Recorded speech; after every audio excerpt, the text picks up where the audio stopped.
I just want to say a huge thank you to everyone who sent in their questions. A huge number here with loads of wonderful emojis attached to them. What is the early years?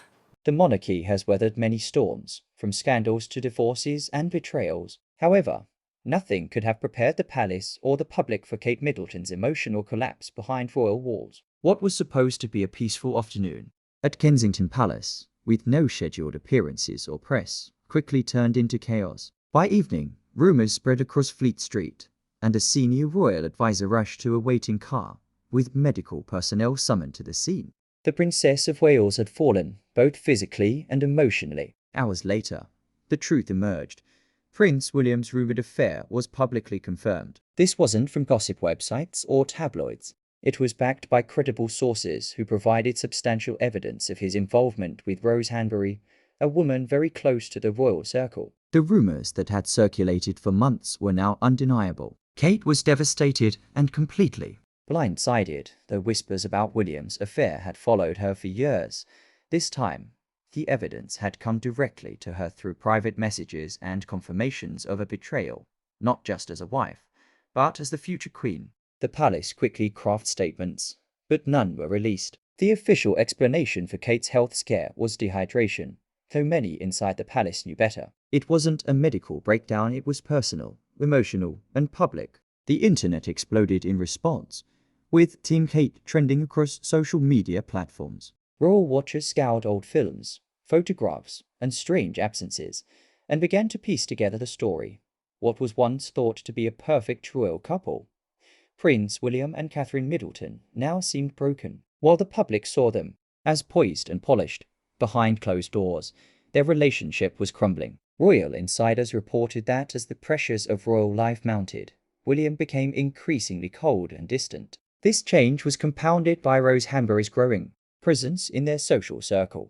Rose, married to a high-profile peer and living near the royal estate, mingled in the same circles as the Cambridges. Initially, Kate accepted the friendship, but by 2019, things had shifted. Reports emerged that Kate had asked William to distance himself from Rose, a request that sent shockwaves through the royal household. While nothing was confirmed, the palace's silence only fueled speculation. As time passed, the emotional distance between William and Kate widened.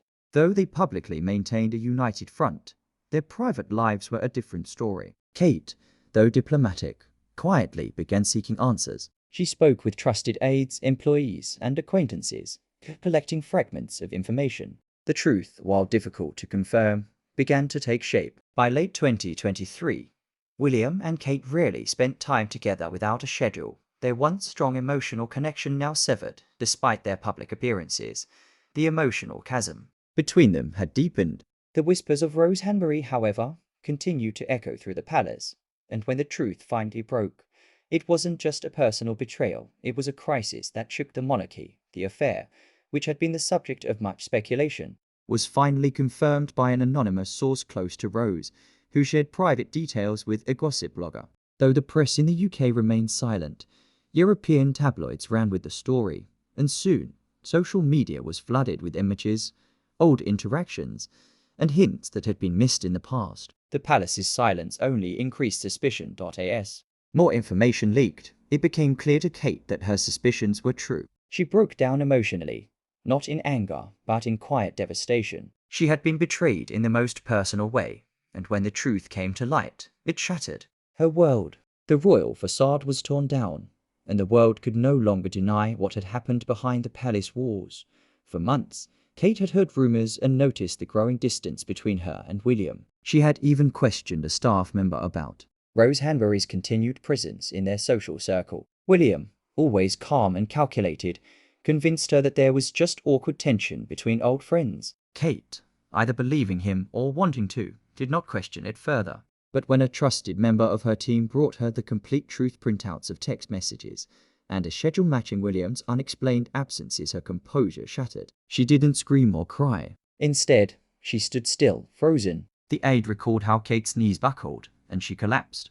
Emergency medical personnel were called, and within an hour, the palace issued a brief statement citing a private health matter and asking for privacy. However, whispers quickly spread throughout the palace, with the truth becoming clear. Kate had collapsed, and William was the cause. While the world was told that Kate was resting comfortably, the reality was far different. Kate was emotionally devastated, physically exhausted, and showing signs of severe stress, weight loss, and mental fatigue. She was advised to rest in bed for several days with no visitors, except for her children, her sister Pippa, and Princess Anne. Notably, Camilla did not call or visit, and Prince William, despite learning about Kate's collapse, carried on with a scheduled engagement, drawing criticism even from within the royal family. Some saw this as an act of damage control rather than strength. Princess Anne, usually reserved, rallied around Kate, angered by the affair leaks and William's emotional absence. She reportedly warned an assistant, "If this family fails her, it will have failed the entire country." Prince Charles, on the other hand, remained silent, reportedly too focused on his health concerns to intervene. In the days following Kate's breakdown, royal engagements were postponed and the media was restricted. Inside the palace, a crisis team was assembled to manage the aftermath, while the public had already made up its mind. Kate, once the quiet duchess, was now seen as the betrayed future queen.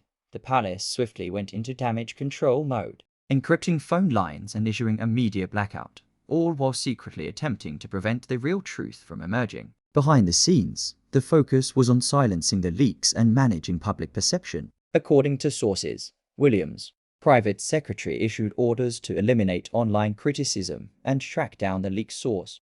Meanwhile, the internet continued to discuss and analyze the affair, with social media platforms buzzing with hashtags like #TeamKate. As the public rallied around her, the palace's silence only fueled suspicions. Many royal staffers, once loyal to the institution, began leaking information, some disturbed by how Kate was hidden away while William continued with his royal duties. The palace's instructions to ignore personal investigations into William's private life deepened the rift within the royal family. Princess Anne, disturbed by the lack of support for Kate, challenged senior staff, while Queen Camilla remained mute. The Middletons, who had usually kept their distance from royal affairs, began urging Kate to speak up for herself, despite the palace's efforts to manage the situation. The public's response grew stronger. Petitions calling for acknowledgement of Kate's mistreatment circulated, and media sources, no longer bound by the monarchy's influence, posted damning headlines. The public, inspired by Kate's strength in the face of betrayal, voiced their support, contrasting Kate's ordeal with the monarchy's historical treatment of women. Foreign press, no longer restricted by royal protocols, led the charge in exposing the truth. As the palace tried to contain the fallout, William's approval ratings began to decline, and his once positive media coverage waned. His emotional absence from Kate's breakdown only further strained his relationship with the rest of the royal family. Princess Anne, in particular, withdrew from joint appearances with William, while Prince Edward and Sophie of Edinburgh showed subtle solidarity by spending more time with Kate's children. Meanwhile, Kate's relationship with Charles became more complex, with the king offering sympathy, but maintaining his hands-off approach, which made Kate feel increasingly isolated. Kate, previously the ideal royal wife, was now expected to endure treachery in silence. However, the public would not accept this. Hundreds of thousands signed petitions demanding that William address the scandal and that Kate's mistreatment be publicly acknowledged. Images of Kate were displayed outside Kensington Palace, showing support with messages like, "We see you. You are our queen. Stay strong." The royal family had hoped that silence would restore peace, but it only caused a schism between the monarchy and the people, between William and Kate, and within the institution itself. The public now stands firmly behind Kate, not as a princess in a castle, but as a woman who has been wronged and is at a crossroads. The question now is whether Kate will forgive William and stay, or walk away from the crown entirely. While her future remains uncertain, what is clear is that she possesses something more powerful than a title: global support. The public's sorrow, strength, and support have redefined Kate's future, and for the first time, her destiny may no longer be dictated by the monarchy.